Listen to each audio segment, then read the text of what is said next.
Hello நண்பர்களே, குவைத்திற்கு இந்தியர்கள் வந்தீங்கன்னா சரியான முறையில் சாப்பிடுங்க. உங்களுடைய உடல்நிலையை கவனிச்சுக்கோங்க. நாளைக்கு ஊருக்கு போகிறதற்கு டிக்கெட் போட்டு இருந்த ஒரு இந்தியர் மாரடைப்பில் மரணம் அடைஞ்சிருக்காரு. ரொம்ப ரொம்ப வருத்தமான செய்தி இது. குவைத்தில் டிராஃபிக் ரூல்ஸை மாற்றினதுக்கு பிறகு 95% டிராஃபிக் வயலேஷன் அப்படிங்கிறது நடக்கலை. ரொம்ப பெரிய மாற்றம். குவைத்தை பொறுத்த வரைக்கும் இந்த மாதிரி ரூல்ஸை சேஞ்ச் பண்ணதற்கு ரெஸ்பான்ஸ் இருக்கும் அப்படின்ட்டு யாருமே எதிர்பார்க்கலை. வீடியோ முழுவதுமாக பாருங்கள், நிறைய முக்கியமான தகவல்கள் இருக்குது. முதல் செய்தி, குவைத்தினுடைய கப்து ஏரியாவில் மிகப்பெரிய அளவில் ஒரு செக்யூரிட்டி ரெய்டு நடத்தப்பட்டுச்சு. இதில் 11 நபர்கள் கைது செய்யப்பட்டு ஒரு 6 துப்பாக்கிகள் பறிமுதல் செய்யப்பட்டிருக்கு. 100 புல்லட்ஸ் அவர்கள்ட்ட எடுக்கப்பட்டிருக்கு. இது மட்டும் இல்லாமல் லோக்கலாக காய்ச்சின கள்ளச்சாராயம் பாட்டிலில் அடைத்து வைத்திருந்ததையும் நிறையா பிடிச்சிருக்காங்க. குவைத்தை பொறுத்த வரைக்கும் செக்யூரிட்டி செக்கிங் அப்படிங்கிறது எந்த நேரத்துலையும் நடக்கலாம். அதுவும் இப்போ இந்த கிரிப்டோ கரன்சி மைனிங் அப்படிங்கிறது ஒரு ஃபேமஸ் ட்ரெண்டாக போய்கிட்டு இருக்கு. நிறைய இடங்களில் இல்லீகலாக குவைத் கவர்மெண்ட் அனுமதியே இல்லாமல் வீட்டுக்குள்ளேயே இந்த கிரிப்டோ கரன்சி மைனிங் நடத்திக்கிட்டு இருக்காங்க, ரன் பண்ணிக்கிட்டு இருக்காங்க. இதனால் என்ன நடக்கு அப்படின்னா, இப்போ குவைத்தில் எந்த வீட்டிலனாலும் போயிட்டு செக் பண்ணலாம் அப்படிங்கிற ஒரு ரூல்ஸ் இருக்குது. ஸோ குவைத்தில் யாரும் இல்லீகலான வேலையில் உங்களுடைய அப்பார்ட்மெண்ட்டுக்குள்ளே ரூமில் தானே செய்கிறோம் அப்படின்ட்டு செஞ்சிடாதீங்க. எந்த நேரத்துலையும் நீங்கள் குவைத்துடைய போலீஸில் மாட்டிக்கிடுவீங்க. ரொம்ப ரொம்ப கவனமாக குவைத்தில் இல்லீகலான வேலைகளை செய்கிறத நிறுத்திக்கோங்க. அடுத்ததாக, ஒரு சப்ஸ்கிரைபர் குவைத்திற்கு விசா இப்போ ஈஸியாக கிடச்சிருது, ஆனால் மெடிக்கலில் ஃபிட் ஆகிறது பெரிய டஃப்பு, நிறைய பணம் செலவழிக்க வேண்டியிருக்கு அப்படின்ட்டு சொல்லி ஆதங்கப்பட்டிருந்தாங்க. குவைத்தை பொறுத்த வரைக்கும் 2020 வரைக்கும், அதாவது இந்த கொரோனா வருவதற்கு முன்பு வரைக்கும் இருந்த மெடிக்கல் டெஸ்ட் அப்படிங்கிறது வேறு. ஆனால் இப்போ பார்த்திங்கன்னா எல்லா இடத்துலையுமே பணம் அப்படிங்கிறது பூந்து விளையாடுது.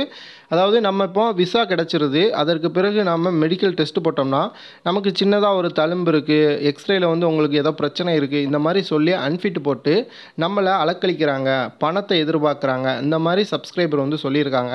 இது எந்த அளவிற்கு உண்மை அப்படிங்கிறது தெரியலை. ஆனால் திருச்சியில் கூட தமிழக வாழ்வுரிமை கட்சி இதற்காக ஒரு போராட்டத்தை முன்னெடுத்திருந்தாங்க.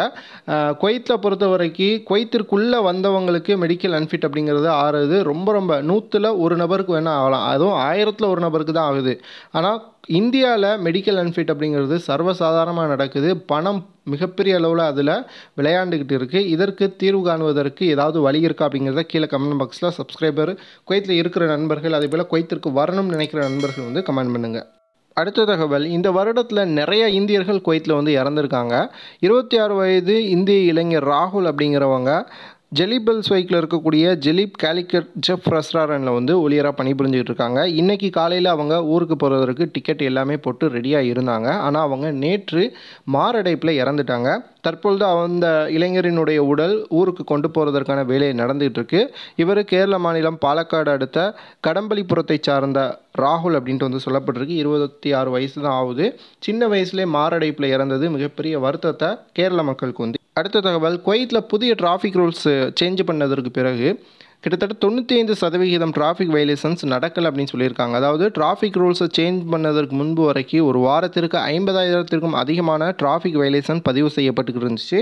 ஆனால் இந்த டிராஃபிக் ரூல்ஸை சேஞ்ச் பண்ணதற்கு பிறகு 2000 தான், ஒரு வாரத்திற்கு 2000 டிராஃபிக் வயலேஷன்ஸ் தான் பதிவு செய்யப்பட்டுக்கிட்டு இருக்குது அப்படின்ட்டு குவைத்தினுடைய ஜென்ரல் டிராஃபிக் டிபார்ட்மெண்ட் சொல்லியிருக்காங்க. மக்களுக்கு தேவையான சட்டம் கடுமையாக இருந்தால் மட்டும்தான் மக்களும் ஒழுங்காக இருப்பாங்க அப்படிங்கிறதற்கான பெஸ்ட் எக்ஸாம்பிள் தான் இந்த டிராஃபிக் ரூல்ஸ் சேஞ்ச் அப்படின்ட்டு சொல்லியிருக்காங்க. ஓகே நண்பர்களே, இந்த வீடியோ உங்களுக்கு பயனுள்ள தகவலாக இருக்கும் நம்புறேன். வீடியோ பார்க்குறவங்க சேனலை சப்ஸ்கிரைப் பண்ணிவிட்டு மறக்காமல் லைக் பண்ணிக்கோங்க.